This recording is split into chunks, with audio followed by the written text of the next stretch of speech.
عليكم ورحمة الله وبركاته. الحمد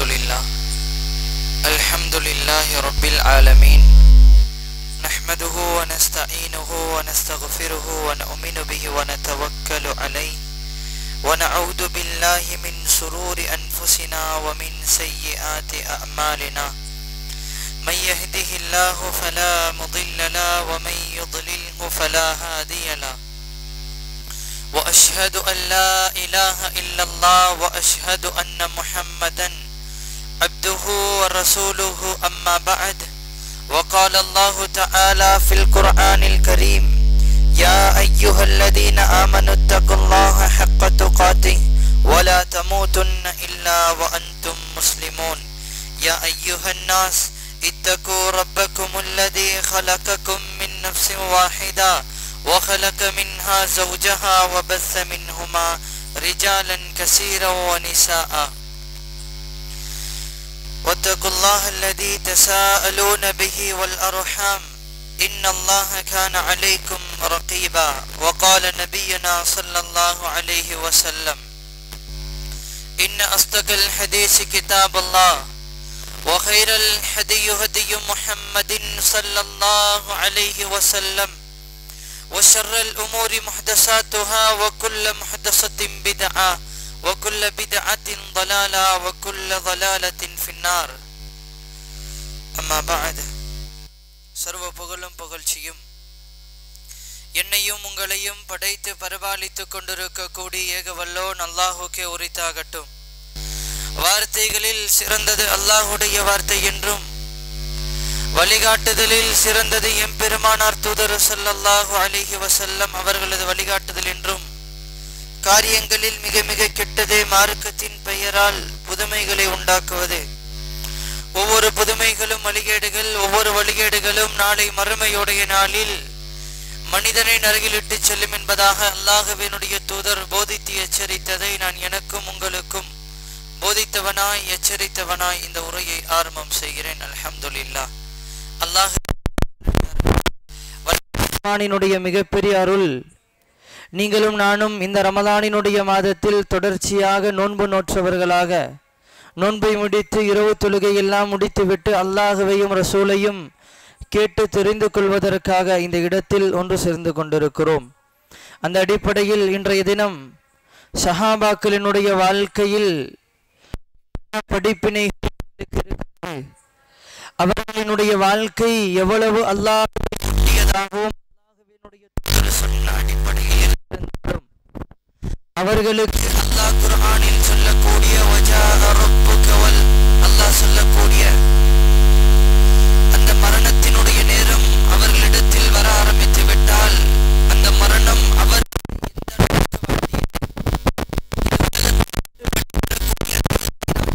சஹாபாக்கள் அல்லாஹ்வை சந்திப்பதை நினைத்தும் இந்த உலகத்தை விட்டு விடைபெறக்கூடிய அந்த நாளில் அல்லாஹ்வினுடைய மன்னிப்பில்லாமல் எங்களினுடைய மரணம் நிகழ்ந்து விட்டால் எங்களினுடைய நிலை என்னவாகும் என்பதை அவர்கள் கதறியதை நபி ஸல்லல்லாஹு அலைஹி வஸல்லம் அவர்களுக்கு பின்னால் இருந்து இருக்கக்கூடிய சஹாபாக்களை பற்றி வரலாறுகளினூடாக நாம் படிக்கிறோம்.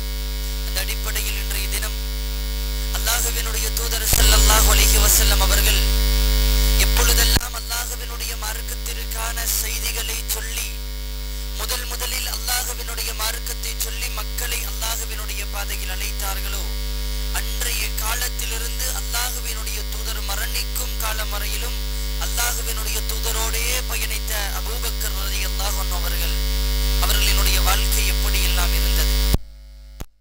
வாழ்க்கையில் அவர்கள் எவ்வளவு நல்ல அமல்களை செய்திருந்தாலும் மரண நேரத்தில் இந்த மனித சமூகத்திற்கு உபதேசங்களை செய்தவர்கள் விட்டு விடைபெற்றார்கள். அபூபக்கர் ஆரம்ப காலத்தில் அல்லாஹ்வினுடைய தூதர் ஸல்லல்லாஹு அலைஹி வஸல்லம் அவர்களுக்கு வஹி வந்து அவர்கள் தூதராக அங்கீகரிக்கப்பட்ட பிறகு அல்லாஹ்வினுடைய தூதர் மார்க்கத்தை முதலில் பகிரங்கமாக சொல்லாமல் மறைமுகமாகத்தான் சொல்லிக் கொண்டிருந்தார்கள். அந்த காலகட்டத்தில் என்ன நடந்தது என்று சொன்னால், அபூபக்கர் சித்திக் ரலியல்லாஹு அன்ஹு அவர்கள் அந்த செய்தியை கேள்விப்பட்டு ஆயிஷா ரலியல்லாஹு அன்ஹா அவர்கள் அறிவிக்கக்கூடிய ஹதீஸ், அபூபக்கர் ரலியல்லாஹு அன்ஹு அவர்கள் அந்த செய்தியை கேள்விப்பட்டு அல்லாஹ்வினுடைய தூதரை தேடி செல்கிறார்கள். சென்ற அல்லாஹ்வினுடைய தூதரிடத்தில் கேட்கிறார்கள், அல்லாஹ்வினுடைய தூதரே, நீங்கள் உங்களினுடைய தாய் தந்தையர்கள் பின்பற்றிய மார்க்கத்தை தாண்டி இன்னொரு மார்க்கத்தை புதிதாக சொல்லுகிறீர்களாமே, நீங்கள் தான் இறை தூதர் என்பதாக இந்த மனித சமூகத்திற்கு பிரச்சாரம் செய்து கொண்டிருப்பதாக என்னிடத்தில் தகவல் வந்தது, அது உண்மையா என்று கேட்டவுடன் அல்லாஹ்வினுடைய தூதர் சிறிது கணம் அமைதியாக இருந்தார்கள். இருந்துவிட்டு அல்லாஹ்வினுடைய தூதர் சொன்னார்கள், ஆம், நான் அல்லாஹ்வால் தூதராக அங்கீகரிக்கப்பட்டிருக்கிறேன். நீங்கள் ஒரே கடவுளான அல்லாஹுவை ரப்பாக ஏற்று உங்களினுடைய கடவுளாக நீங்கள் ஏற்றுக்கொள்ளுங்கள் என்று சொன்ன உடனேயே அபூபக்கர் ரலியல்லாஹு அன்ஹு அவர்கள் உடனே மறுகணம் எந்த ஒரு வார்த்தையும் சொல்லவில்லை. ஏன் நீங்கள் புதிதாக கொண்டு வருகிறீர்கள், பிரச்சனை உண்டாக்குகிறீர்கள், குழப்பத்தை ஏற்படுத்துகிறீர்கள் என்று எதுவுமே சொல்லாமல் உடனே அல்லாஹ்வினுடைய தூதர் சொன்ன மறுகணமே உடனே தன்னுடைய வாயிலிருந்து சொல்லுகிறார்கள், நான் ஏற்றுக்கொள்கிறேன், உங்களை அல்லாஹ்வினுடைய தூதராக ஏற்றுக்கொள்கிறேன். அவர்கள் மரணிக்கும் வரையிலும், அல்லாஹ்வினுடைய தூதர் மரண தருவாயில் இருக்கும் வரையிலும் உமர் அபூபக்கர் ரலியல்லாஹு அன்ஹு அவர்கள் அவர்களோடையே அவர்களுடைய வாழ்க்கை அமைத்துக் கொண்டார்கள். அவர்களிடத்தில் மார்க்கம் அந்த மறுகணமே என்ன செய்தார்கள் என்று சொன்னால், நாம் என்றால் எங்களிடத்தில் ஒரு புதிதாக ஒரு செய்தி வருகிறது என்று சொன்னால் அதனை 1க்கு 10 முறை கேள்விகளாக கேட்போம், ஆய்வு செய்வோம், அது தெளிவான செய்திகளாக இருந்தாலும். அபூபக்கர் காலகட்டத்தில் ஒட்டுமொத்த குறைஷி கோத்திரமும் நபிகளாரை எதிர்த்து கொண்டிருக்கிறது. நபிகளாருக்கு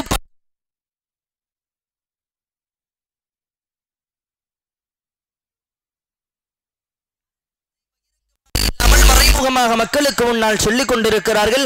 அபூபக்கர் ரலியல்லாஹு அன்ஹு அவர்களுக்கு செய்தி வந்தவுடனே என்ன செய்தார்கள் என்று சொன்னால், அன்றைய தினமே அபூபக்கர் ரலியல்லாஹு அன்ஹு அவர்கள் கிளம்புகிறார்கள் மார்க்கத்தை மக்களுக்கு முன்னால் சொல்வதற்காக. அல்லாஹ் குர்ஆனில் சொல்லுகிறானே ஒரு சில சஹாபாக்களை, வஸ்ஸாபிகூனல் முஹாஜிரீன வல் அன்சார் இத்தபிஊஹும், யாரெல்லாம் அல்லாஹ்வினுடைய தூதர் முதலில்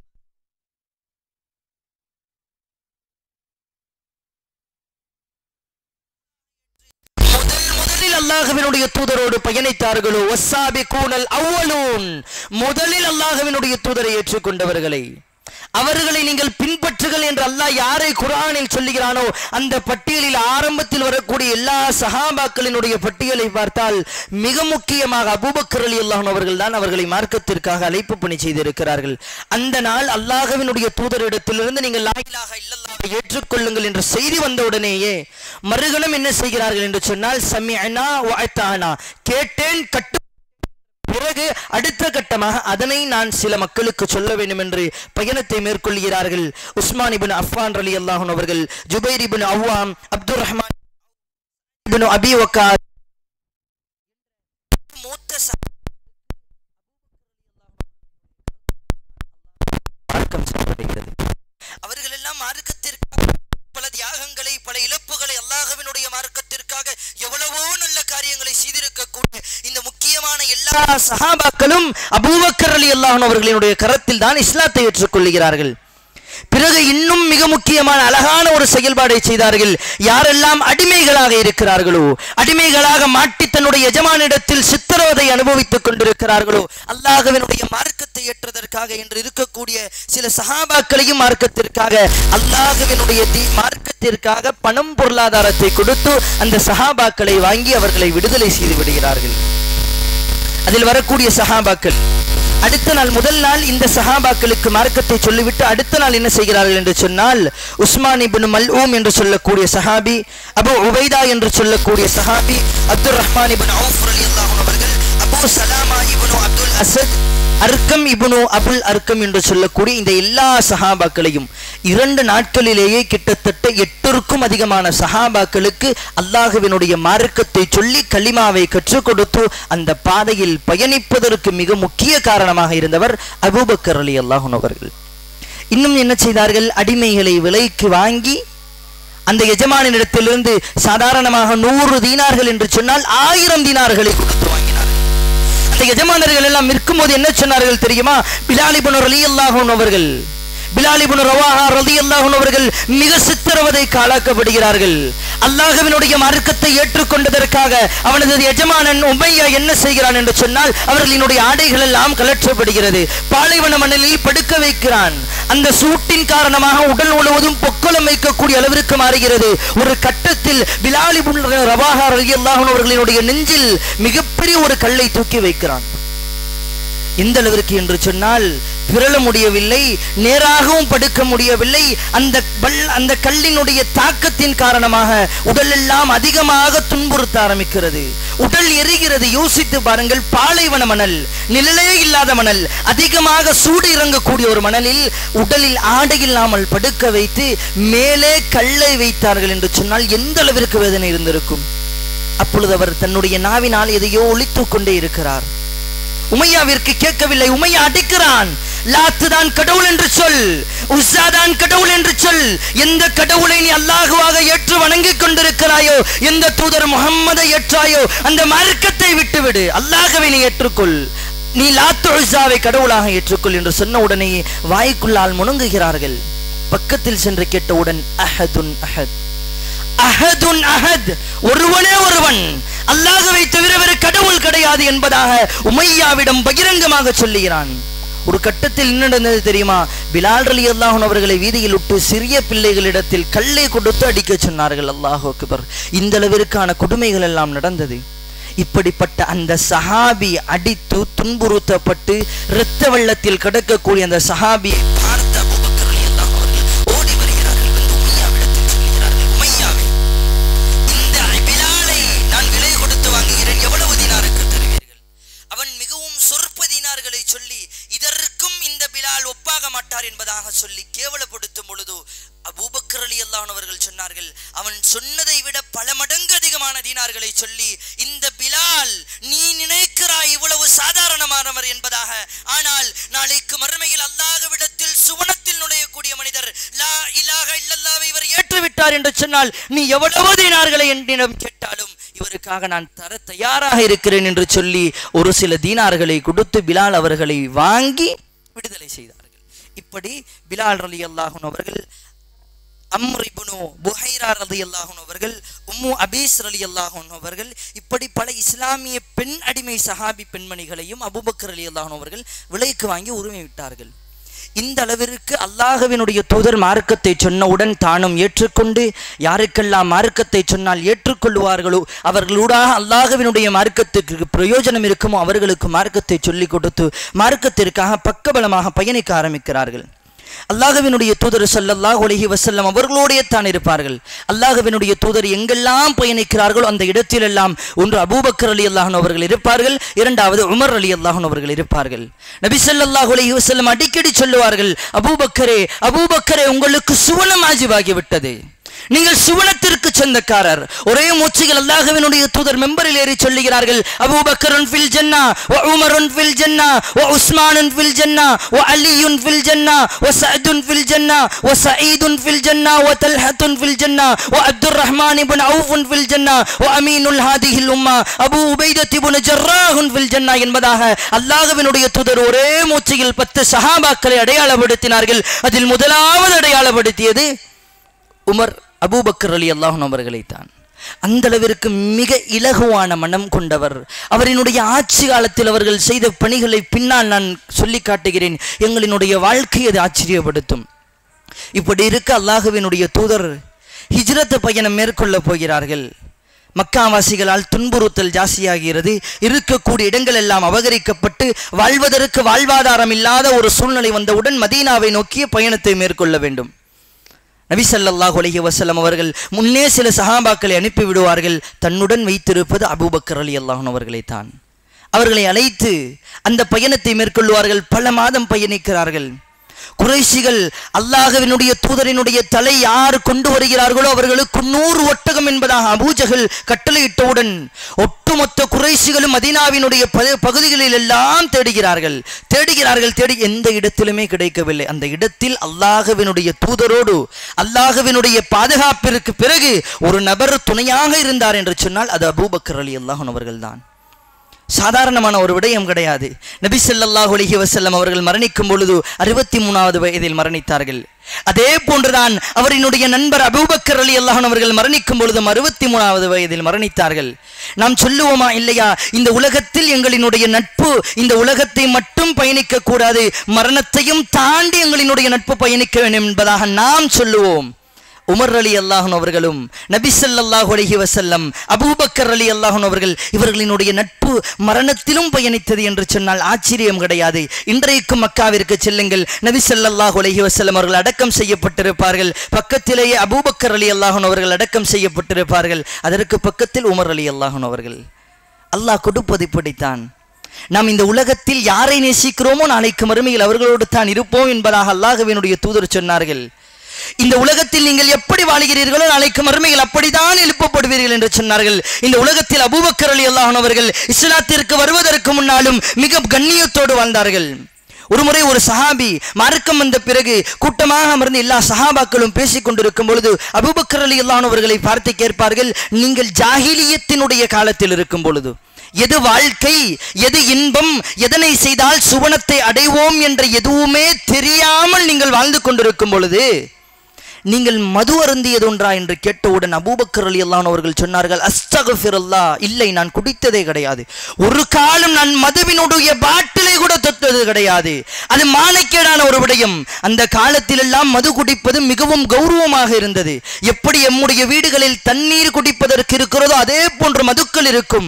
எல்லா சஹாபாக்களும் பெரிய பெரிய சஹாபாக்களினுடைய வீடுகளில் எல்லாம் மார்க்கம் வருவதற்கு முன்னால் மது இருந்தது சாதாரணமாக. அப்பொழுது கூட அபூபக்கர் ரலியல்லாஹு அன்ஹு அவர்களினுடைய வீட்டில் மது கிடையாது. அந்த அளவிற்கு ஒழுக்கத்தில் மேம்புடையவராக இருந்தார், கண்ணியமான மனிதராக இருந்தார். அவர்களினுடைய வாழ்க்கையில் அல்லாஹ்வினுடைய தூதரோடு இருக்கிறார். அந்த பயணத்தின் பொழுது அல்லாஹ்வினுடைய தூதரோடு இருக்கும் பொழுது ஒரு கட்டம் வருகிறது, ஒரு குகையில் மறைந்து கொள்ளுகிறார்கள். குறைஷிகள் அந்த குகையின் பக்கம் வந்து விடுகிறார்கள். நபி ஸல்லல்லாஹு அலைஹி வஸல்லம் அவர்களும் அபூபக்கர் ரலியல்லாஹு அன்ஹு அவர்களும் அந்த குகைக்கு மேலால் அபூபக்கர் அவர்கள் பார்க்கும் பொழுது குறைஷிகளினுடைய நடமாட்டம் தெரிகிறது. அல்லாஹ்வினுடைய தூதரிடத்தில் சொன்னார்கள், அல்லாஹ்வினுடைய தூதரே, அந்த குறைஷிகள் அவர்களினுடைய காலை குனிந்து பார்த்தால் நாங்கள் மாட்டிக்கொள்ளுவோம் அல்லாஹ்வினுடைய தூதரே என்று சொன்னவுடன் அல்லாஹ்வினுடைய தூதர் சொன்னார்கள், பயப்படாதே, நீ நினைத்து கொண்டிருக்கிறாய் அபூபக்கரே, இந்த இடத்தில் நீயும் நானும் மட்டும்தான் இருக்கிறாய் என்பதாக உன்னுடைய எண்ணம் இல்லை. மூன்றாவதாக வல்லவன் ரஹ்மான் எங்களை பாதுகாத்துக் கொண்டிருக்கிறான். ஹஸ்பி அல்லாஹு ஹஸ்புனல்லாஹு வ நிஅமல் வக்கீல், அல்லாஹ் போதுமானவன், அவன் எங்களை பாதுகாப்பான். இன்னமா இய ரப்பி, அல்லாஹ் எங்களோடு இருக்கிறான் என்று சொன்னவுடன் அந்த குறைஷிகள் கீழே பார்த்திருந்தால் தெரிந்திருப்பார்கள். அல்லாஹ் அவர்களினுடைய கண்ணை விட்டு மறைத்தான். அல்லாஹ்வினுடைய தூதரோடு இருந்தார்கள். அந்த காலகட்டத்தில் எத்தனை 3 நாட்கள் அந்த குகையிலேயே இருந்திருக்கிறார்கள். வரலாறை பதிவு செய்கிறது. சாதாரணமாக என்னுடைய நண்பனோடு ஏதோ ஒரு மார்க்கத்தினுடைய விடயம் என்று சொன்னால் நாம் எல்லாம் பயணிப்பது கிடையாது.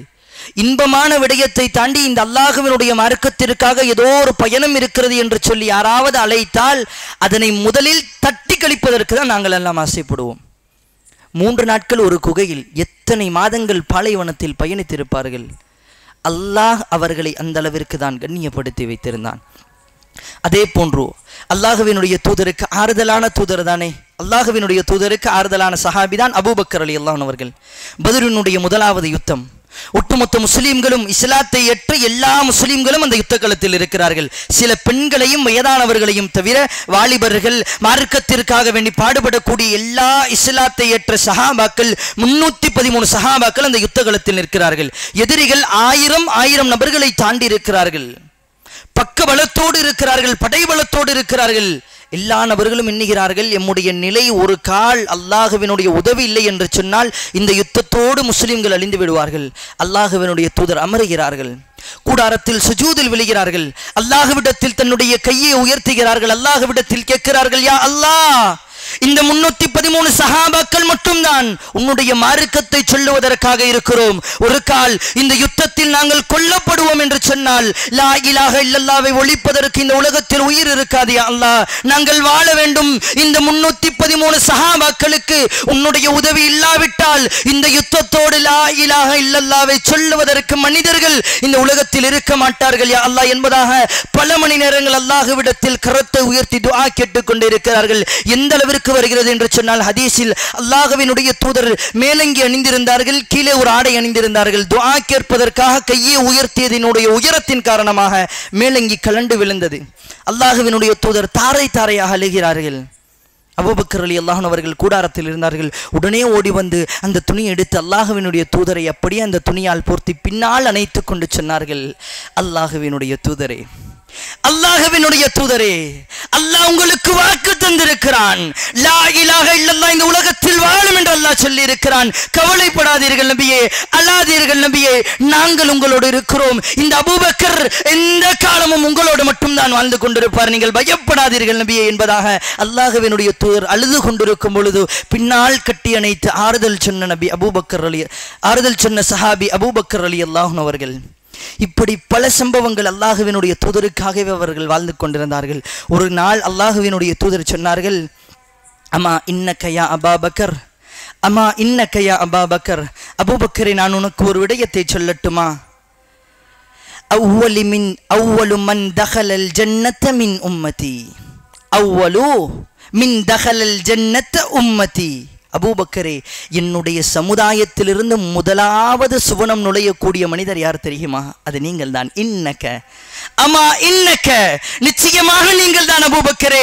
இந்த உலகத்தில் எனக்கு பிறகு என்னுடைய சந்ததியினர்கள், என்னுடைய சமூகத்தினர்கள் என்று யாரையெல்லாம் அல்லாஹு தஆலா காட்டுகிறானோ அந்த முஹம்மது ரசூலுல்லாஹி ஸல்லல்லாஹு அலைஹி வஸல்லம் அவர்களினுடைய உம்மத்தில் முதலாவது சுவனத்தில் அடியெடுத்து வைக்கக்கூடிய ஒரு மனிதர் நீங்கள் தான். அம்மா இன்னக்க யா அபூபக்கர், நீங்கள் தான் முதலாவது சுவனத்தில் நுழைய தயாராக இருக்கிறீர்கள். அல்லாஹ்வினுடைய தூதர் ஸல்லல்லாஹு அலைஹி வஸல்லம் அவர்கள் ஒரு முறை சொன்னார்கள், அல்லாஹு தஆலா தொழுகையிலேயே சிறந்த மனிதர்களாக வாழ்ந்தவர்களுக்கு அல்லாஹு தஆலா தொழுகையிற்காக ஒரு சுவனத்தை கொடுப்பான். நோன்பு நோற்று நோன்பை சரியான முறையில் சரி செய்து கொண்டவர்களுக்கு அல்லாஹு தஆலா நாளைக்கு மறுமையில் ஒரு சுவனத்தை கொடுப்பான். ஜகாத் கொடுப்பவர்களுக்கு அல்லாஹ் தனி சொர்க்கத்தை கொடுப்பான். சதகா செய்பவர்களுக்கு அல்லாஹு தஆலா தனி சொர்க்கத்தை கொடுப்பான். இப்படி பல அமல்களை அல்லாஹ்வினுடைய தூதர் சொல்லி இந்தந்த அமல்களை செய்தவர்களுக்காக அல்லாஹு தஆலா நாளைக்கு மறுமையில் தனித்தனியாக சுவனத்தை தயார் செய்து வைத்திருக்கிறான். அல்லாஹ்வினுடைய பாதையில் யுத்தம் செய்த ஷஹீதுகளுக்கு தனி சுவனம், அன்சாரிகளுக்கு தனி சுவனம் என்பதாக அல்லாஹ்வினுடைய தூதர் அடையாளப்படுத்துகிறார்கள். அப்பொழுது அபூபக்கர் ரலியல்லாஹு அன்ஹு அவர்கள் கேட்டார்கள், யா ரசூலல்லாஹ், யா ரசூலல்லாஹ், இப்படி தனித்தனியாக சுவனம் இருக்கிறதே, நாங்கள் நினைத்தால் எந்த சுவனத்திலும் நான் நுழைந்து கொள்ள முடியுமா என்று கேட்டவுடன் நபி ஸல்லல்லாஹு அலைஹி வஸல்லம் இல்லை, முடியாது என்று சொன்னார்கள். சொல்லிவிட்டு அடுத்து ஒரு வார்த்தையை சொன்னார்கள், அபூபக்கரே, அபூபக்கரே, அல்லாஹு தஆலா இந்த உலகத்தில் பிறந்த மனிதர்களுக்கு தான் தனித்தனியாக சுவனத்தை வைத்திருக்கிறான். ஆனால் நாளைக்கு மறுமையில் சுவனத்தினுடைய எல்லா கதவுகளையும் அல்லாஹ் திறந்துவிட்டு சொல்லுவான், அபூபக்கரே, உங்களுக்கு எந்த சுவனத்தில் நுழைய ஆசைப்படுகிறீர்களோ இதோ நீங்கள் நுழைந்து கொள்ளுங்கள். ரய்யான் என்ற நோன்பினுடைய சுவனம் வேண்டுமா? அல்லாஹ் சொன்ன தொழுகையினுடைய சுவனம் வேண்டுமா? அல்லாஹ்வினுடைய மார்க்கத்திற்காக வெட்டி கொல்லப்பட்ட ஷஹீதுகளினுடைய சுவனம் வேண்டுமா? உங்களுக்கு எந்த சுவனத்தை நீங்கள் ஆசைப்படுகிறீர்களோ நுழைந்து கொள்ளுங்கள் அபூபக்கரே என்பதாக அல்லாஹு தஆலா உங்களை சொல்லுவான் என்பதாக அல்லாஹ்வினுடைய தூதர் அடையாளப்படுத்தினார்கள். அப்படி என்று சொன்னால் அவர்களினுடைய கண்ணியமும் உயர்வும் எந்த அளவிற்கு இருந்திருக்கிறது. அல்லாஹ்வினுடைய நல்லடியார்களே, நபி ஸல்லல்லாஹு அலைஹி வஸல்லம் அவர்கள் ஒரு முறை சஹாபாக்கள் எல்லாம் அமர்ந்திருக்கும் பொழுது அல்லாஹ்வினுடைய தூதரினுடைய வளமை என்னவென்று சொன்னால், சுபஹினுடைய தொழுகையை முடித்துவிட்டோ அல்லது ஏதோ ஐநேர தொழுகையை முடித்துவிட்டோ சஹாபாக்களிடத்தில் மார்க்கம் சம்பந்தமான கேள்விகள் கேட்டு அதற்கு பதில் சொல்லுவார்கள். சஹாபாக்கள் கனவு கண்டிருந்தால் அந்த கனவிற்கு விளக்கத்தை சொல்லுவார்கள், அல்லது தான் கண்ட கனவிற்கு விளக்கத்தை சொல்லுவார்கள். இது அல்லாஹ்வினுடைய தூதரின் வளமை.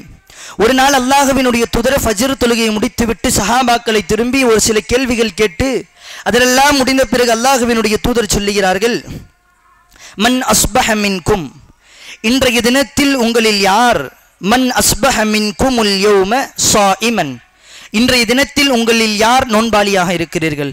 ஒரு சஹாபி எழுந்து, அன யா ரசூலல்லாஹ், நான் நோன்பாளியாக இருக்கிறேன் யா ரசூலல்லாஹ். அல்லாஹ்வினுடைய தூதர் கேட்டார்கள், ஃபமன் தபஅ மின்குமுல் யௌம ஜனாஸா, இன்றைய தினத்தில் உங்களில் யார் ஜனாஸாவை பின்தொடர்ந்தவர்கள் இருக்கிறீர்கள்? அன யா ரசூலல்லாஹ். ஒரு சஹாபி கையை தூக்குகிறார். அல்லாஹ்வினுடைய தூதர் இன்னும் கேட்கிறார்கள், ஹல் ஃபீக்கும் மின் ஆதல் மரீதி, உங்களில் யாராவது ஒருவர் நோயாளியை இன்று நலம் விசாரித்தீர்களா? அன யா ரசூலல்லாஹ், நான் இருக்கிறேன் யா ரசூலல்லாஹ். அல்லாஹ்வினுடைய தூதர் இறுதியாக கேட்டார்கள், ஹல் ஃபீக்கும் மின் தஸத்தகு பிஸதகதி, முதலாவது கேட்டார்கள், உங்களில் யாராவது நோன்பாளியாக இருக்கிறீர்களா? நோயாளியை நலம் விசாரித்தீர்களா? அடுத்தது கேட்டார்கள், ஜனாசாவை பின்தொடர்ந்தீர்களா? மூன்றாவதாக கேட்டார்கள், ஏழைக்கு உணவளித்தவர்கள் யாராவது இருக்கிறீர்களா? அன்ன யா ரசூலல்லாஹ், அன்ன என்பதாக கேட்ட 4 கேள்விக்கும் ஒரே சஹாபி கையை தூக்குகிறார்.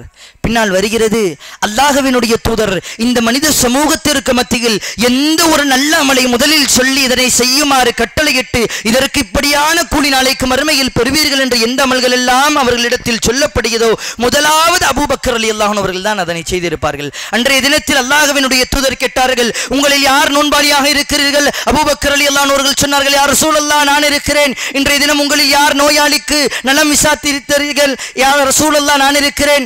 அல்லாஹ்வினுடைய தூதர் கேட்டார்கள், யாராவது ஜனாசாவை பின்தொடர்ந்தீர்களா? அபூபக்கர் ரலியல்லாஹு அன்ஹு, நான் இருக்கிறேன். யாராவது ஏழைக்கு சாப்பாடு கொடுத்தீர்கள்? அபூபக்கர் ரலியல்லாஹு அன்ஹு, நான் இருக்கிறேன் யா ரசூலல்லாஹ் என்று சொல்லிவிட்டு அல்லாஹ்வினுடைய தூதர் இறுதியாக சொன்னார்கள், எவர் ஒருவரினுடைய வாழ்க்கையில் ஒரே நாளில் இந்த 4 அமல்களும் ஒன்று சேருமோ அவருக்கு சுவனம் வாஜிபாகிவிட்டது. அல்லாஹ் அக்பர், அல்லாஹ் அக்பர். இந்த ரமலானினுடைய மாதத்தை நாம் எல்லாம் பயன்படுத்திக் கொள்ள வேண்டும். ஏனைய காலங்களில் ஒன்று திங்கட்கிழமையோ அல்லது வியாழக்கிழமையோ மட்டும் நோன்பு பிடிப்போம். ஆனால் இந்த 30 நாட்கள் இருக்கிறது. நாம் ஒவ்வொரு நாளும் நோன்பு நோற்றுக் கொண்டிருக்கிறோம். ஒரு நாளைக்கு நோன்பு நோற்ற நிலையில் எங்களினுடைய ஊரில் ஒரு நாள் விட்டு ஒரு நாள் அல்லது ஒரு நாள் தொடர்ந்து ஜனாசாக்கள் இருந்து கொண்டே இருக்கிறது. நோன்பு நோற்ற நிலையில் நாம் ஜனாசாவில் கலந்து கொண்டு ஒரு ஏழைக்கு சாப்பாடு கொடுத்து ஒரு நோயாளியை நலம் விசாரித்தோம் என்று சொன்னால் எங்களுக்கு அல்லாஹ் சுவனத்தை வாஜிபாக்கி விட்டான். இந்த அமலை இன்றிலிருந்து யோசியுங்கள். நாளைய தினம் இன்ஷா அல்லாஹ் கட்டாயமாக சக்தி இருந்தால் நோன்பு பிடிப்போம். உயிரோடு இருந்தால் யாரோ ஒருவர் மரணித்தால் அந்த ஜனாசாவில் கலந்து கொள்ளுங்கள். ஒரு 50 ரூபாய் அல்லது ஒரு 30 ரூபாய், ஒரு 20 ரூபாய்க்கு யாரோ ஒரு ஏழைக்கு சாப்பாடு வாங்கி கொடுங்கள். ஊரில் எவ்வளவோ வயதானவர்கள் இருக்கிறார்கள் அல்லது ஆரோக்கியத்தோடு இருந்த பலர் நோயினால் பாதிக்கப்பட்டிருக்கிறார்கள். நோய் நலம் விசாரியுங்கள். இந்த 4 அமல்களையும் ஒரே நாளில் செய்துவிட்டால் அல்லாஹ் சுவனத்தை வாஜிபாக்குகிறான் என்று சொன்னால் இந்த அமலை இந்த ரமலானினுடைய மாதத்தில் நீங்களும் நானும் அதிகம் செய்வதற்கு முயற்சிக்க வேண்டும். அதனால் அல்லாஹ்வினுடைய நல்லடியார்களே, அபூபக்கர் ரலியல்லாஹு அன்ஹு அவர்கள் இப்படியே நல்ல நிலையில் வாழ்ந்து கொண்டிருக்கிறார்கள். சிறந்த ஒரு மனிதராக வாழ்ந்து கொண்டிருக்கிறார்கள். அல்லாஹ்வினுடைய தூதர் ஸல்லல்லாஹு அலைஹி வஸல்லம் அவர்கள் மரணித்த பிறகு அபூபக்கர் ரலியல்லாஹு அன்ஹு அவர்கள் தன்னுடைய ஆட்சி காலத்தில் ஒரு சில பணிகளை இந்த மனித சமூகத்திற்காக செய்கிறார்கள். அதில் முதலாவது செய்தது அல்லாஹ்வினுடைய குர்ஆனை ஒன்று சேர்க்கக்கூடிய பணி. அதனை ஆரம்பித்தவர் அபூபக்கர் ரலியல்லாஹு அன்ஹு அவர்கள். உமர் ரலியல்லாஹு அன்ஹு அவர்களினுடைய காலம் முடிந்து உஸ்மான் ரலியல்லாஹு அன்ஹு அவர்களினுடைய காலத்தில் தான் முழு புத்தகமாக நாமெல்லாம் இன்று சாதாரணமாக குர்ஆனை எடுத்து ஓதுகிறோமே. முதலாவது பக்கத்தில் ஆரம்பித்து 114 சூறாக்கள் வரிசையாக இருக்கிறது. ஆனால் 1400 ஆண்டுகளுக்கு முன்னால் அல்லாஹ்வினுடைய தூதர் வாழ்ந்து கொண்டிருக்கும் பொழுது ஓலைகளிலும் மிருகங்களினுடைய தோள்களிலும் பாறைகளிலும் கல்வெட்டுகளிலும் தான் இருந்தது. பல சஹாபாக்கள் மனனம் செய்து வைத்திருந்தார்கள். ஒரு கட்டத்தில் பல யுத்தங்களில் பல இஸ்லாமிய ஹாஃபிஸ் சஹாபாக்கள் மரணிப்பதன் காரணத்தினால் உமர் ரலியல்லாஹு அபூபக்கர் ரலியல்லாஹு அவர்கள் இந்த திட்டத்தை போடுகிறார்கள். மார்க்கத்தில் அல்லாஹ்வினுடைய குர்ஆனை மனனம் செய்த சஹாபாக்களை எல்லாம் அழைத்து இந்த பணியை கொடுக்கிறார்கள். அதற்கு பிறகுதான் குர்ஆன் எங்களிடத்தில் முழுமையாக வந்து அடைந்தது. இன்னும் அல்லாஹ்வினுடைய தூதர் ஸல்லல்லாஹு அலைஹி வஸல்லம் மரணித்து அதற்கு பிறகு இஸ்லாம் மிகப்பெரிய ஒரு பிரம்மாண்டத்தை அடைவதற்கு அடிவேராக இருந்தவர் அபூபக்கர் ரலியல்லாஹு அவர்கள். தன்னுடைய வாழ்நாளில் அதிகமான படைகளை 2 வருடம் தான் ஆட்சி செய்தார்கள். வெறும் 2 வருடம் தான். அல்லாஹ்வினுடைய தூதர் மரணித்து 2 ஆண்டுகள் தான் இந்த உலகத்தில் உயிரோடு இருந்தார்கள். அந்த 2 ஆண்டுகளில் ஒரு சில யுத்தங்களுக்கு சஹாபாக்களை அனுப்பி இந்த இஸ்லாத்தினுடைய வளர்ச்சிக்கு காரணமாக இருந்தார்கள். இன்னும் அபூபக்கர் ரலியல்லாஹு அவர்கள் மக்களோடு மிகவும் பிணக்கத்தோடு வாழ்ந்து கொண்டிருந்தார்கள். மிகவும் நெருக்கமாக வாழ்ந்து கொண்டிருந்தார்கள். எந்த அளவிற்கு என்று சொன்னால், ஒரு நாள் அவர்களினுடைய ஆட்சியில் அபூபக்கர் ரலியல்லாஹு அவர்கள் எல்லா நாளும் ஒரு நேரத்தை ஒதுக்கி ஒரு வீட்டிற்கு செல்லுகிறார்கள். அபூபக்கர் ரலியல்லாஹு அவர்கள் செல்லும் பொழுது உமர் ரலியல்லாஹு அவர்கள் பார்த்துவிட்டு பின்தொடர்கிறார்கள். வழமையாக அபூபக்கர் ரலியல்லாஹு அவர்கள் அந்த நேரத்தில் வந்து ஒரு வீட்டிற்குள்ளால் போய்விட்டு சில மணி நேரங்கள் இருந்து விட்டு அந்த வீட்டை விட்டு வெளியாகி விடுகிறார்கள். உமர் ரலியல்லாஹு அவர்கள் டெய்லியும் இந்த காட்சியை பார்த்து கொண்டே இருக்கிறார்கள். அபூபக்கர் ரலியல்லாஹு அவர்கள் மரணித்த பிறகு உமர் ரலியல்லாஹு அவர்கள் அந்த வீட்டிற்கு செல்கிறார்கள். சென்று பார்த்தால் ஒரு கண் தெரியாத ஒரு மூதாட்டி அந்த வீட்டில் வாழ்ந்து கொண்டிருக்கிறார். அபூபக்கர் ரலியல்லாஹு அவர்கள் என்ன செய்வார்கள் என்பதை ஒரு நாள் உமர் ரலியல்லாஹு அவர்கள் மறைந்திருந்து பார்க்கும்போது அந்த தாயாரினுடைய வீட்டிற்குள்ளால் சென்று, அந்த ஒரு தாய் தான் இருக்கிறார்கள், அந்த தாயினுடைய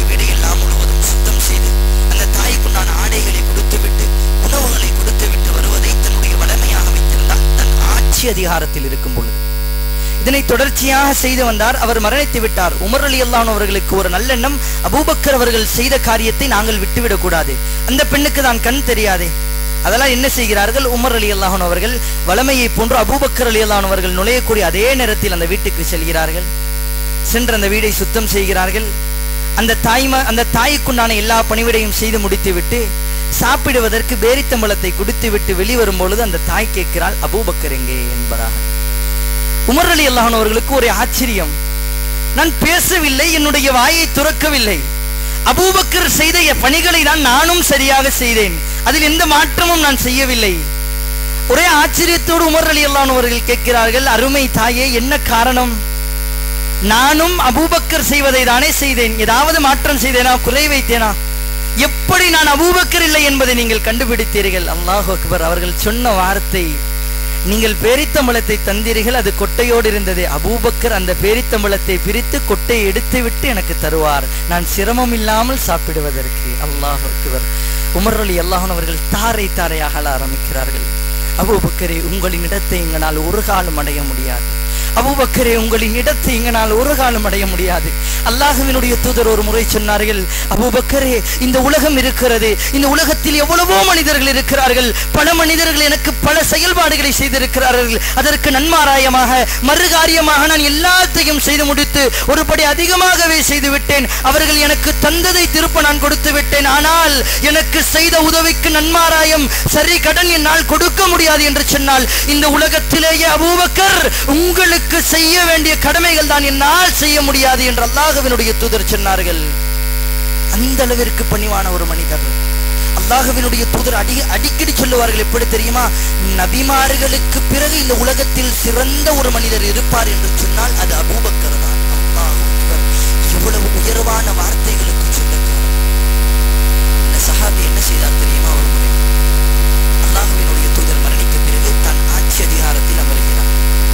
அல்லாஹ்வினுடைய தூதர் முனாஃபிக்குகளினுடைய பட்டியலை அபூ உபைதத் இப்னு ஜர்ராஹ் என்று சொல்லக்கூடிய ஒரு சஹாபி இடத்தில் கொடுத்து வைத்திருந்தார். முனாஃபிக்குகளினுடைய பட்டியல். அப்பொழுது அபூபக்கர் ரலியல்லாஹு அன்ஹு அவர்கள் என்ன செய்தார்கள் தெரியுமா? அந்த நபி ஸல்லல்லாஹு அலைஹி வஸல்லம் அவர்கள் சொன்னது என்ன, இதெல்லாம் முனாஃபிக்குகளினுடைய பட்டியல், என்னை தவிர உங்களை தவிர இதனை நீங்கள் யாரிடத்திலுமே காட்டக்கூடாது என்று சொன்னார்கள். நபி அவர்கள் மரணித்து விட்டார்கள். தன் ஆட்சியில் வந்தது பிறகு அந்த மனிதரை பார்ப்பதற்கு அபூபக்கர் ரலியல்லாஹு அன்ஹு அவர்கள் சென்று கேட்கிறார்கள், அபூ உபைதாவே, அல்லாஹ்வினுடைய தூதர் முனாஃபிக்குகளினுடைய பட்டியலை உங்களிடத்தில் தந்தார்களா? இல்லையா? ஆம், அதனை நான் பார்க்க ஆசைப்படுகிறேன். அவர்கள் சொன்னார்கள், இல்லை, அல்லாஹ்வினுடைய தூதர் என்னை தவிர உங்களை தவிர இதனை யாருக்கும் காட்ட வேண்டாம் என்று சொல்லிவிட்டார்கள். உடனே அபூபக்கர் ரலியல்லாஹு அன்ஹு அவர்கள் சொன்னார்கள், அந்த பட்டியலில் என்னுடைய பெயர் இருக்கிறதா இல்லையா என்று பார்த்து சொல்லுங்கள். இந்த பட்டியலில் என்னுடைய பெயர் இருக்கிறதா இல்லையா என்று பார்த்து சொல்லுங்கள். அல்லாஹ் முனாஃபிக்குகள் என்றால் நாளைக்கு மறுமையில் சுவனமே நுழையாத நரகத்தில் நிரந்தர வேதனை அனுபவிக்க இருப்பவர்கள்.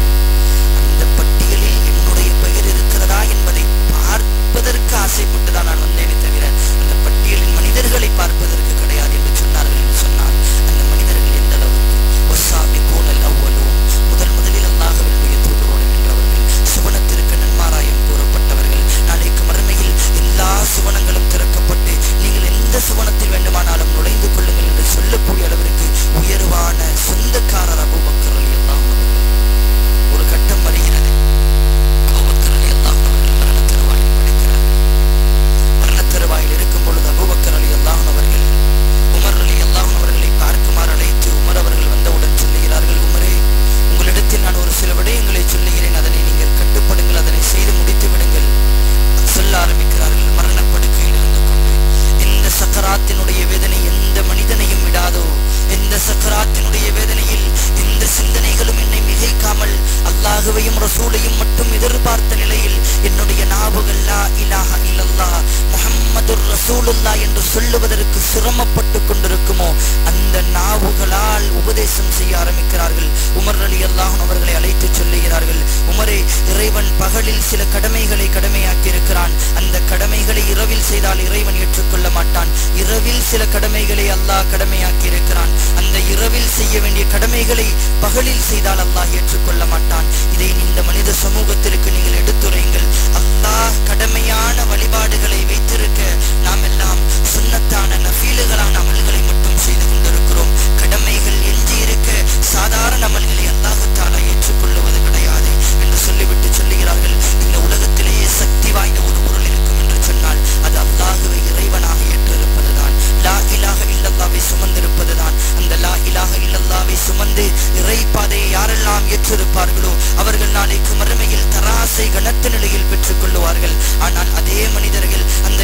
பாதையில் இந்த உலகத்தில் பயணிப்பதற்கு சிரமப்பட்டவர்களாக இருந்து கொண்டிருக்கிறார்கள்.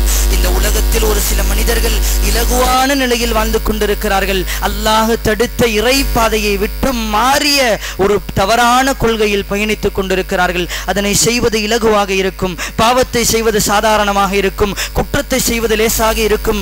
ஆனால் யாரெல்லாம் அல்லாஹுவை மறந்து இந்த உலகத்தில் சாதாரண இந்த குற்றங்களை செய்து சாதாரண நிலையில் வாழ்ந்து கொண்டிருக்கிறார்களோ, நாளைக்கு மறுமையில் அந்த தராசினுடைய கணம் கணக்காமல் இலேசான நிலையில் கண்டு கொள்ளுவார்கள். இந்த உலகம் இலேசாகத்தான் இருக்கும், ஆனால் அப்படிப்பட்ட மனிதர்கள் நாளைக்கு மறுமையில் மாட்டிக்கொள்ளுவார்கள்.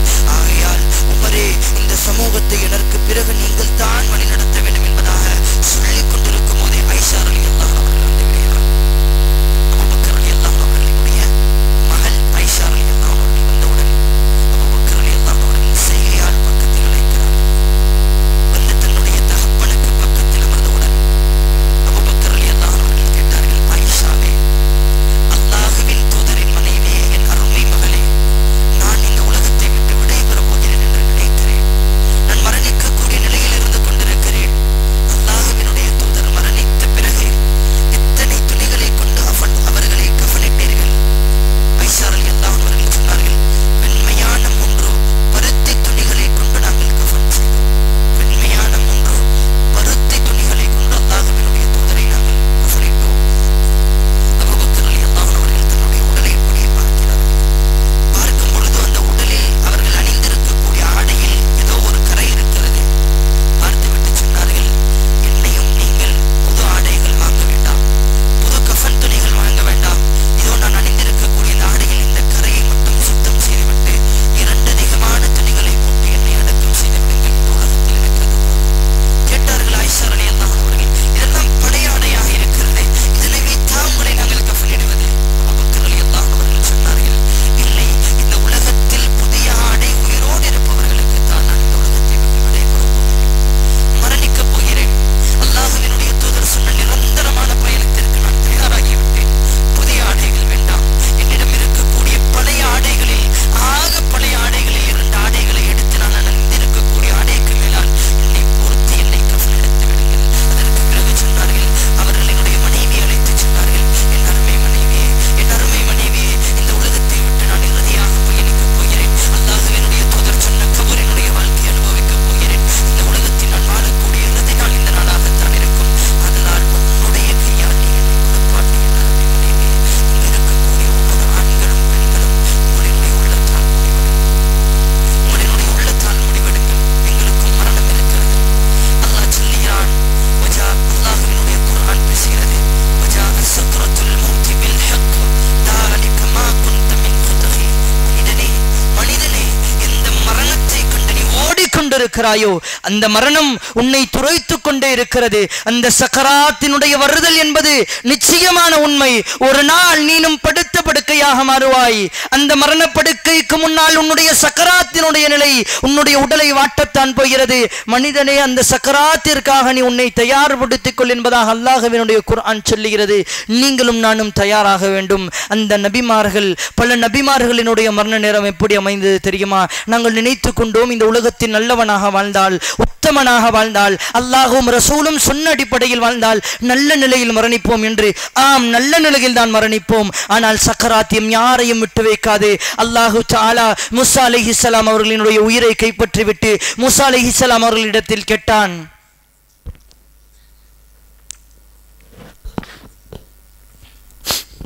அல்லாஹு தஆலா மூசா அலைஹிஸ்ஸலாம் அவர்களினுடைய உயிரை கைப்பற்றிய பிறகு மூசா அலைஹிஸ்ஸலாம் அவர்களை வைத்து அல்லாஹு தஆலா பேச்சு நடத்துகிறான், பேச ஆரம்பிக்கிறான். மூசா அலைஹிஸ்ஸலாம் அவர்களிடத்தில் கேட்கிறான், யா மூசா, மூசாவே கைஃப வஜத்தல் மௌத், மூசாவே கைஃப வஜத்தல் மௌத், எப்படி நீங்கள் மரணத்தை அடைந்து கொண்டீர்கள்? மூசா அலைஹிஸ்ஸலாம் யார்? அவர்கள் யார்? அல்லாஹுவோடு நேரடியாக பேசிய நபி, அல்லாஹுவோடு நேரடியாக பேசிய நபி. ஒட்டுமொத்த இந்த மனித சமூகம் அல்லாஹ்வினுடைய தூதரினுடைய கூட்டத்திற்கு பிறகு நாளைக்கு மறுமையில் அதிகமான நபர்களை சுவனத்திற்கு அழைத்து செல்லக்கூடிய நபி, நேரடியாக எதிரியை அல்லாஹ்விற்காக எதிர்த்த ஒரு நபி, தன்னுடைய வாழ்நாளில் அதிகமாக தைரியத்தை கொண்டும் அல்லாஹ்வினுடைய உதவியை கொண்டும் தன்னுடைய வாழ்க்கை பயணத்தை அமைத்துக் கொண்ட அந்த நபி, அல்லாஹ் கேட்கிறான், மூசாவே, என்னுடன் நேரடியாக பேசிய மூசாவே, கைஃப வஜத்தல் மௌத், உன்னுடைய மரணத்தை நீ எவ்வாறு அடைந்து கொண்டாய்? மூசா அலைஹிஸ்ஸலாம் கண்ணீர் வடித்த நிலையில் சொன்னார்கள், பயத்தோட நிலையில் சொன்னார்கள், அல்லாஹ்வே, இந்த உலகத்தில் வாழும் காலத்தில் ஒரு ஆடு உயிரோடு இருக்கும் பொழுது அந்த ஆட்டினுடைய உடலிலிருந்து அந்த தோள்களை எல்லாம் பிடுங்கி எடுக்கும் பொழுது அந்த ஆடு எந்த அளவிற்கு வேதனையை மேற்கொள்ளுமோ அதை விட ஒரு படி மேலாக, அதை விட மிக பயங்கரமாக இருந்தது யா அல்லாஹ். அந்த மரண தருவாய் என்பது என்னால் இல்லை, இந்த உலகத்தில் யாராலும் தாங்க முடியாது யா அல்லாஹ் என்பதாக மூசா அலைஹிஸ்ஸலாம் மரணத்தை நினைத்து அல்லாஹ்விடத்தில் கதறினார்கள் என்பதாக அல்லாஹு தஆலா பதிவு செய்கிறான் என்று சொன்னால், அல்லாஹ்வினுடைய நல்லடியார்களே, இந்த உலகத்தினுடைய வாழ்க்கை, குடும்பம், குட்டிகள், குலங்கள், கோத்திரங்கள், வாழ்வியல்கள், அல்லாஹ்வை தாண்டிய இந்த உலகத்தினுடைய கல்வி, உலகத்தினுடைய வாழ்க்கை, உலகத்தினுடைய இன்பம், உலகத்தினுடைய உயர்வுதான் எங்களினுடைய வாழ்க்கை என்பதாக எண்ணி வாழ்ந்து கொண்டிருக்கிறோமே. எங்களுக்கும் மரணத்தினுடைய நிலை இருக்கிறது, எங்களுக்கும் சக்கராத்தினுடைய நிலை இருக்கிறது. நபிமார்களை விடாத சக்கராத், சஹாபாக்களை விடாத சக்கராத் எங்களையும் விடுமா என்று கேட்டால் கட்டாயமாக கேள்விக்குறிதான். அல்லாஹ்விடத்தில் அமர்ந்து கேட்க வேண்டும். ஏனென்று சொன்னால் அல்லாஹ்வினுடைய தூதரை விடவில்லை சக்கராத், அல்லாஹ்வினுடைய தூதரையும் விடவில்லை. அல்லாஹ்வினுடைய தூதர் யார்? அல்லாஹ் சொன்னான், நபியே, உங்களினுடைய எல்லா பாவங்களையும் நான் மன்னித்து விட்டேன். நபியே, இந்த உலகத்தில் உங்களினுடைய இரக்கம் இல்லை என்று சொன்னால் இந்த இஸ்லாமிய சமூகம் இந்த அளவிற்கு வளர்ந்திருக்காது. அல்லாஹ்வினுடைய தூதர் யுத்த காலத்தில் பல எதிரிகளை மன்னித்தார்கள். அல்லாஹ்வினுடைய தூதரினுடைய சாச்சாவினுடைய உடலை கிழித்த ஹிந்தா என்று சொல்லக்கூடிய பின்னால் இஸ்லாத்தை ஏற்றுக்கொண்ட அந்த பெண்மணி அல்லாஹ்வினுடைய தூதர் மன்னித்தார்கள். அல்லாஹ்வினுடைய தூதர் ஹம்ஸா ரலியல்லாஹு அன்ஹு அவர்களை கொலை செய்த வஹ்ஷியை மன்னித்தார்கள். இன்னும் பல சஹாபாக்கள் இஸ்லாத்திற்கு வருவதற்கு முன்னால் இஸ்லாத்திற்கு மிகப்பெரிய விரோதிகளாக இருந்தார்கள். அந்த எல்லா நபர்களையும் மன்னித்தார்கள். அல்லாஹ்விற்காக மட்டுமே தன்னுடைய வாழ்க்கை அமைத்துக் கொண்டார்கள். இரவு முழுக்க கால் வீங்கக்கூடிய அளவிற்கு, தாடிகள் நிலைய அளவிற்கு நின்று தொழுதார்கள். அல்லாஹ்விடத்தில் துஆ செய்தார்கள். இப்படிப்பட்ட அந்த நபியினுடைய சக்கராத் எப்படி இருந்தது தெரியுமா? அல்லாஹ்வினுடைய தூதர் தண்ணீரை அள்ளி முகத்தில் தேய்த்துக் கொண்டே இருக்கிறார்கள். உடலினுடைய சூட்டின் காரணம் அந்த தலைவலியினுடைய உச்சகட்டத்தை அடையும் பொழுது அல்லாஹ்வினுடைய தூதர் தண்ணீரை தெளித்துக் கொண்டே இருக்கிறார்கள். மயங்கி விழுகிறார்கள், மீண்டும் விழுகிறார்கள், மயங்கி விழுகிறார்கள், மீண்டும் விழுகிறார்கள். எழுந்து தொழுது விட்டேனா என்று கேட்டுவிட்டு சஹாபாக்களினுடைய உதவியோடு தொழுகையை முடித்துவிட்டு சக்கராத்தினுடைய படுக்கையில் இருந்து கொண்டு ஆயிஷா ரலியல்லாஹு அன்ஹாவிடத்தில் சொன்னார்கள், ஆயிஷாவே, ஆயிஷாவே, ஆயிஷாவே, இன்னலில் மௌத்தில் சக்கராத், நிச்சயமாக இந்த சக்கராத்தில் ஒரு விதமான வேதனை இருக்கிறது. என்னாலும் தாங்க முடியவில்லை ஆயிஷாவே, என்னால் முடியவில்லை ஆயிஷாவே. அல்லாஹ், நான் மரணித்து விடுகிறேன் அல்லாஹ், எனக்கு சுவனத்தை தந்து விடிய அல்லாஹ். ஆயிஷா, இந்த சக்கராத்து என்னையும் விடவில்லை என்பதாக சொன்னார்கள். பின்னால் ஆயிஷா ரலியல்லாஹு அன்ஹா அவர்கள் அறிவிக்கிறார்கள், இந்த உலகத்தில் ஒரு மனிதரை சக்கராத் விட்டிருக்க வேண்டும் என்று சொன்னால் அது என்னுடைய தூதர் முஹம்மது ரசூலுல்லாஹ்வை விட்டிருக்க வேண்டும். அவர்களையே விடாத சக்கராத் இந்த உலகத்தில் யாரையும் விடாது. ஆதலால் அல்லாஹ்வினுடைய நல்லடியார்களே, அந்த சக்கராத்தினுடைய தருவாய்க்கு முன்னால் எங்களினுடைய வாழ்க்கையை மாற்றிக்கொள்ள வேண்டும். இன்னும் ஏராளமான சஹாபாக்கள் யுத்த களத்தில் வெட்டுப்பட்டு படுத்த படுக்கையாக கிடக்கும் பொழுது அல்லாஹ்விடம் இறுதியாக பேசிய பேச்சுக்கள், அல்லாஹ்வினுடைய மார்க்கத்தை படியுங்கள், லா இலாஹ இல்லல்லாவின் பக்கம் பயணியுங்கள், அல்லாஹ் சொல்லக்கூடிய சுன்னாவை, அல்லாஹ் சொல்லக்கூடிய வாழ்க்கையையும் நபிகளார் கற்றுத்தந்த சுன்னாவையும் எங்களினுடைய வாழ்க்கையாக எடுத்து நடக்க வேண்டும். வெறுமனே நான் வருகிறேன், நான் பேசுகிறேன், நீங்கள் கேட்கிறீர்கள், இப்படியே பயணிக்கிறோம். எப்பொழுது நாங்கள் மாறப்போகிறோம்? எப்பொழுதுதான் மாறப்போகிறோம்? அல்லாஹ் கேட்கிறான், யா ஐயுஹல் இன்சான், மனிதனே, மா கர்ரக பி ரப்பிக்கல் கரீம், என்னை ஏனடா அடியான் மறந்தாய்? நான் என்ன குறை வைத்தேன் உனக்கு இந்த உலகத்தில்? மா கர்ரக பி ரப்பிக்கல் கரீம் அல்லதி خلقك فسواك الذي خلقك فسواك فعدلك في أي سورة ما شاء ركبت. நான் நாடிய வகையில் உன்னை அழகாகத்தானே படைத்திருக்கிறேன், நன்றாகத்தானே இருக்கிறாய், ஏன் என்னை மறந்தாய், ஏன் என்னை மனிதா மறந்தாய் என்று அல்லாஹ் கேட்கிறான் எங்களிடத்தில். நான் என்ன பதில் சொல்ல தயாராக இருக்கிறேன்? கட்டாயமாக ஒரு நாள் வரும், என்னை அரவணைத்த என்னுடைய தாய் என்னை கபரில் மண்ணில் போட்டு மூடிவிட்டு என்னை ஒரு மாதத்திற்கு பிறகு மறந்து விடுவாள். என்னை அரவணைத்த என்னுடைய தந்தை 2 மாதங்களுக்கு பிறகு என்னை மறந்து விடுவார்கள். என்னை ஆசையாக மனம் முடித்து என்னுடைய மனைவியாக இருந்தாலும் ஒரு சில மாதங்கள் கழித்து இத்தாவினுடைய நாள் முடிந்து என்னை மறந்து விடுவாள், இன்னொரு கணவனை தேட ஆரம்பிப்பாள். என்னுடைய குழந்தைகள் எல்லாம் வாப்பா வாப்பா என்பதாக என்னை தூக்கி அழைத்திருந்தாலும், உம்மா உம்மா என்பதாக என்னை அரவணைத்து வாழ்ந்திருந்தாலும் ஒரு நாள் என்னை மறந்து விடுவார்கள். எந்த ஆடைகளை நான் அணிந்தால் அழகாக இருக்கிறது வாப்பா, நன்றாக இருக்கிறது உம்மா, பிள்ளைகளே அழகாக இருக்கிறது என்ற ஆடைகளை அலங்கரித்து பார்த்தீர்கள். ஆனால் அந்த ஆடைகளை எல்லாம் உருவி விட்டு ஒரு வெள்ளத்துணியை தானே சுத்த தயாராக இருக்கிறோம். அல்லாஹ், நாங்கள் எல்லாம் நினைக்கிறோம் மறைந்து குளிக்க வேண்டும், நான் என்னுடைய உடலில் கை வைத்து என்னுடைய உடலங்கங்களை தேய்த்து குளிக்க வேண்டும், யாருக்கும் அதனை வெளியில் காட்டிவிடக் கூடாது. ஆனால் மரணித்த பிறகு யாரென்று தெரியாத ஒரு நபர் தானே என்னுடைய உடல் முழுக்க கை வைத்து என்னை குளிப்பாட்ட போகிறார். ஆகையால் வாழ்க்கை என்பது யதார்த்தமானது. திடீரென்பதாக மரணித்து விடுவேன். சஹாபாக்களை மரணம் விடவில்லை, நபி ஸல்லல்லாஹு அலைஹி வஸல்லம் அவர்களை மரணம் விடவில்லை, எந்த நபிமார்களையும் மரணம் விடவில்லை. அவர்கள் மரணிக்கும் பொழுது அவர்கள் பட்ட கஷ்டங்களும் துயரங்களும் இன்ஷா அல்லாஹ் இறைவன் வாய்ப்பளித்தால் சஹாபாக்களினுடைய முதல் தொடர்தான் முடிந்திருக்கிறது. இன்னும் ஏராளமான சஹாபாக்கள் இருக்கிறார்கள். அந்த எல்லா சஹாபாக்களினுடைய வாழ்க்கையும் அவர்கள் எப்படி உயர்வான நிலையில் வாழ்ந்திருந்தாலும் அந்த மரண தருவாய்கள் அவர்களை சுருட்டி விட்டது. அந்த மரண தருவாயில் அவர்கள் யாருமே தாங்கவில்லை, அல்லாஹ்விடத்தில் உதவியை கேட்டார்கள். ஆதலால் அல்லாஹுவினுடைய நல்லடியார்களே, நானும் இந்த உலகத்தை விட்டு விடைபெற வந்தவன், என்னுடைய உயிரும் இந்த உடலை விட்டு விடைபெறத்தான் போகிறது, நானும் மரணிக்கத்தான் போகிறேன். என்ன ஆணவம், என்ன கௌரவம், என்ன திமிருகள், என்ன பிரச்சனைகள், என்ன உறவை துண்டித்து வாழுகிறோம், திடீரென்பதாக மரணித்து விடுவோமே. ஆதலால் அன்பு சொந்தங்களே, அல்லாஹுவினுடைய நல்லடியார்களே, வல்லவன் ரஹ்மானிடத்தில் கரத்தை உயர்த்துவோம். யா அல்லாஹ், யார் எனக்கு என்ன அநீதங்கள் செய்திருந்தாலும் நான் மன்னித்து விடுகிறேன். யா அல்லாஹ், நீ என்னை மன்னித்து விடிய அல்லாஹ். ஏனென்று சொன்னால் இந்த உலகத்தில் நாங்கள் யாரையாவது ஒருவர் மீது கோபமாக இருக்கிறோம், அவர் எனக்கு ஏதோ செய்து விட்டார், நான் கோபமாக இருக்கிறேன், அவரோடு பேசவில்லை, நியாயமான காரணம்தான். ஆனால் அந்த குற்றம் செய்த மனிதரின் இடத்தில் வந்து என்னை மன்னித்து விடு என்று கேட்கும் பொழுது, இல்லை உன்னை எல்லாம் மன்னிக்க முடியாது என்று நாம் சொல்லிவிட்டோம் என்று சொன்னால் நாளைக்கு மறுமையில் நிலை எப்படி மாறும் தெரியுமா? அல்லாஹுவினுடைய தூதர் சொன்னார்கள், அல்லாஹ் இப்படியே கேட்பான் நாளைக்கு மறுமையில், என்னுடைய அடியானை மன்னிக்க மாட்டேன் என்று சொன்னவன் யார்? இங்கே வா. என்னுடைய அடியான் செய்த குற்றத்தை மன்னிக்க மாட்டேன் என்று சொன்னவன் வா. நீ என்ன சொல்லுவது என்னுடைய அடியானை மன்னிக்க மாட்டேன் என்று? இந்த நாளில் நீ செய்த எந்த குற்றத்தையும் நான் மன்னிக்க மாட்டேன், இதோ நரகம் இருக்கிறது செல் என்பதாக அல்லாஹ் சொல்லிவிடுவான். என்ன இந்த உலகத்தினுடைய யதார்த்தத்திற்காக நட்புகளை துண்டித்துக் கொண்டு, உறவுகளை துண்டித்துக் கொண்டு, மரணித்து மண்ணாக கூடிய இந்த உடலுக்காகவா இந்த உலகத்தில் வரட்டு கௌரவங்கள்? அல்லாஹ்விடத்தில் துஆ கேளுங்கள், அல்லாஹ் மன்னிப்பான். அல்லாஹ் கருணை உள்ளவன், அல்லாஹ் இரக்கம் உள்ளவன். இவ்வளவு நாளாக நாம் பார்த்த பயான் அனைத்துமே அல்லாஹுவினுடைய கருணையை பற்றி தான். ஆதலால் அல்லாஹுவினுடைய நல்லடியார்களே, எனது ரப்பு அல்லாஹுவினுடைய கருணையை தாண்டி இந்த உலகத்தில் எதுவுமே பெரிது கிடையாது. ஆதலால் அமருவோம். என்னுடைய மரணமும் சிறந்த மரணமாக அமையட்டும்.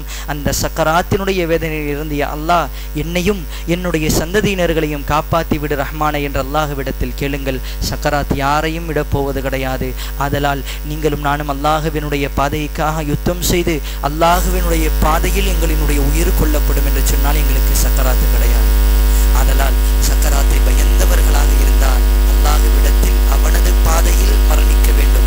அவனுக்காக உயிரை இழக்கக்கூடிய சஹாபிய பெண்மணிகள் எப்படி இழந்தார்களோ, எப்படி சஹாபாக்கள் இழந்தார்களோ, அதே போன்று நாங்களும் எங்களினுடைய உயிரை உன்னுடைய மார்க்கத்தினுடைய உயர்வுக்காக எங்களினுடைய கழுத்துக்கள் அறுத்து எறியப்பட வேண்டும். உன்னுடைய மார்க்கத்திற்காக உன்னுடைய கழுத்துகள் தூக்கு மேடைகளில் தொங்கப்பட்டாலும் பரவாயில்லை ரஹ்மானே, உனக்காக மட்டுமே நாங்கள் வாழுவோம், உனக்காக மட்டுமே வாழ்ந்து கொண்டிருப்போம், உனக்காகவே வாழ்ந்து மரணிப்போம் என்ற பிரார்த்தனையை